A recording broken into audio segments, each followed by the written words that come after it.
Dave Jennings here from melbourneseoservices.com. Just with a video here, I want to take you through the process of mailing out broadcasts through AWeber. I'll give you some clues as to what to watch out for, how I format my emails, a few things like that, the actual process I go through. And towards the end as well, I just want to talk about autoresponders in general. Now, we've tested out loads of different solutions: self-hosted, GetResponse, AWeber, and I also wanted to talk about, of all of the ones that we've tested, which ones are we happy with most and which ones are we starting to lean towards. Now, I know this is a tutorial about AWeber, but we are starting to lean away from AWeber for a few different reasons. That said, though, I wanted to take you through the tutorial because we still use AWeber quite a lot and it's a big part of our business.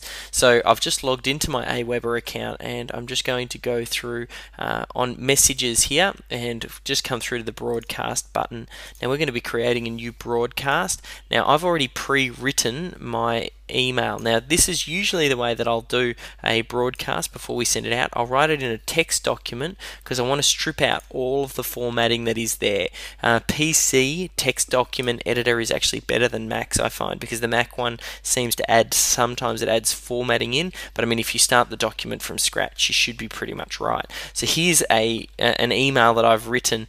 You'll notice that I've kind of already formatted it somewhat for about the 65 characters long. Now there are a whole lot of different ways that you can do emails in AWeber. You can do HTML emails, but as a standard rule, as a general rule of thumb, I just still send out normal text emails. Now for our Planet 13 business, we do HTML emails and we're actually using MailChimp for that service, but I find for a lot of my trading stuff, for my Melbourne SEO, we do text, and the main reason being, regardless of how someone is viewing it, be it on their iPhone, be it through their email, no matter what client they've got, it's still going to come through looking the same, and it's not going to be all funny formatted and all those types of things. So that's the reason that we use the email in normal text format. Anyway, so I've got it all done here. Now I'm going to go ahead and I'll just copy over my subject here first up the top. Now I'm doing for Melbourne SEO, depending on what I'm doing, sometimes I'll be doing more engaging subject lines than others. If I'm just doing a little bit of an update and there's a whole bunch of things, it's quite a little bit more generic. You can see I've added the word "and job offer." That might tweak someone's interest, but the Melbourne SEO update, it's pretty generic. I often like to ask questions as well, like depending on if I'm doing a promotion for one particular thing. See, the email that I'm sending out now actually touches a whole lot of points. That's why I've gone a more general, but sometimes I might evoke a little bit of curiosity there. Have you seen this, or you've got to check that out. Those types of things really I tend to find get higher click-through rates. This somewhat is not super typical of what it is that I send, but occasionally I do send emails out like this. So I'm just going to go ahead and copy that, and we'll paste that straight into my plain text down here. Now from the top, I usually put XXX just so it reminds me when I need to put a personalization field in. So I'll just hit first name there, and from the top I'll just make sure that the recommended width is all adhered to, so that's all looking fine. Now because there's quite a lot in this one, usually what I like to do is I will put up the top, if there's a lot of things in an email, I'll tell them what it is that they're going to be getting, which I think is really good because it sort of presets them up and they can jump to straight to things that they want to if they want to find out more. The other thing as well when I'm formatting is I'll often make sure when I'm using ellipsis, so the 3 dots there, I'll make sure that I hand put them in because the text editor, even on Mac here, has formatted those 3 dots to be an actual symbol, not the 3 dots. I prefer the 3 dots because when you start to use symbols, sometimes they can get interpreted differently and they can end up looking funny when they're sent. So you can see here, the other thing that I like to do as well, I usually put a few extra enters down the bottom of my emails and a dashed line. Now, the reason I do that is so that AWeber, this autoresponder system, will automatically insert in my unsubscribe information. So I like to push it further down the page because people are trained to click blue links, and if they see a blue link, they'll just go ahead and click it. So I find it's just better to have it like that. Now, that all looks right. Now what we need to have a look at here is we're going to send immediately for this one. Now this is what I like as far as segments as well. You can that's one of the things that I like about AWeber over GetResponse is the ability to segment the list. Like I can send it to subscribers that have only been added since a certain time. And also, this is the key one, and why I think AWeber is better than GetResponse is at the moment it has the ability to include and exclude lists. So why is this important? If you're sending out a marketing campaign to your general list, if a group of buyers has already purchased that product, it's probably not a good idea to keep marketing to them. So you can actually here click to include or exclude a list, and you can click the boxes here and then have people added and removed. It's a really smart way to market. So and I think it's a little bit of a workaround the way that you do things with AWeber and GetResponse. There are other solutions like Office Autopilot, which actually maintains one list of people, and in that one list then it tags each individual user based on different actions that they take, which is a smarter way to go, and it is something that we're leaning towards. But with email systems, once you're heavily invested in them, it's very hard to move. It's like shopping carts, and that's why you want to make sure that you make the right choice early on.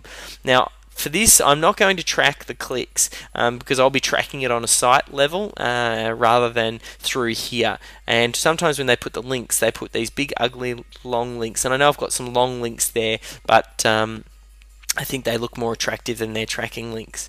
Social media I'm going to turn off, and quick stats we're going to do. So basically that's our email done. I'm going to hit save, and then once I do that, before I send in any email, okay, firstly it's just saying the page doesn't exist, but I'll just test it. I know that that one works. It's a YouTube one, and that often gets picked up. So I'll just go ignore the invalid, and we'll save that message. So once this goes through, the other really key thing to do is to make sure, and I'll just jump into my test account, my Hotmail account. It's always, you need to test the message. Always. Do not send a message without testing it. So I'll just drop in Dave here just so we got some things, and we'll just send that through. You want to make sure that it is sent and comes through and all of your links work correctly. There is nothing worse than sending out something with a link that doesn't work. So when I get my emails, usually what I like to do, and we'll just have a look in here. Usually what I like to do is firstly I like to open all of my little links here just to make sure that they're all looking alright and I'm not getting any errors. That's the first thing, and then the second thing, oh, I just got some noise here, so I'll just turn that off. The second thing, where are we? Second thing that we want to do is make sure, yep, so you can see the way my unsubscribe's working, so that looks quite good. So all the links appear like they are working, so I can just close that out. Actually noticed I'm going to make a change on that. I want to alter the headline there. So having a look at that, that looks fine. Then the next thing that I like to do is I will reread my email and I'll reread it aloud. I obviously won't do that now, and I've already gone through that process, but that's really key because you want to make sure that it flows correctly. Okay, so once we've done that, then I come back to here and we'll just that's all ready to go. I'm sending it to all subscribers under my Melbourne SEO. So I'm just going to go ahead and queue that up and we'll get that one broadcasted out. So that all looks fine.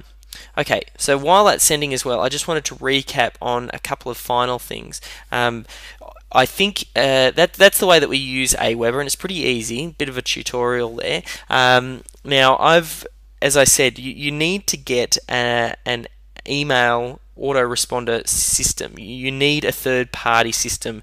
We've tried the self-hosting and it works up until a size, but once you get over a certain number of people on your list, your deliverability drops through the floor and it's just not worth it.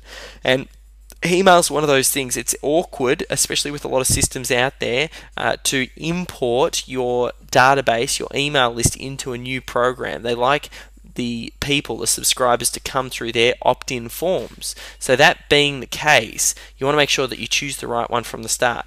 Now, we started off with GetResponse. It's good, but I feel like they move too slow. I don't know if they respond quick enough to the internet marketing community, and they kind of do things their own way. The deliverability is okay, quite good in fact, but I think they move too slow, and I don't think they're as progressive. So I would probably put them as least popular for me. Then AWeber is probably my next most popular, and I like it mainly because we can use the exclude function and things like that.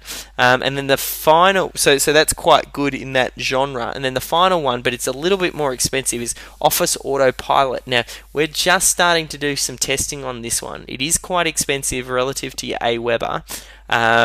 But it has one centralized list, and you can add tags to each subscriber. So basically you can then do mailings based on specific tags, and it's a little bit more powerful when it comes to email systems. That said, though, for most people, AWeber is going to be the solution. So if you want to find out more about AWeber and get yourself a free test account, you can head over to the SEOmethod.com/AWeber. Thanks, guys.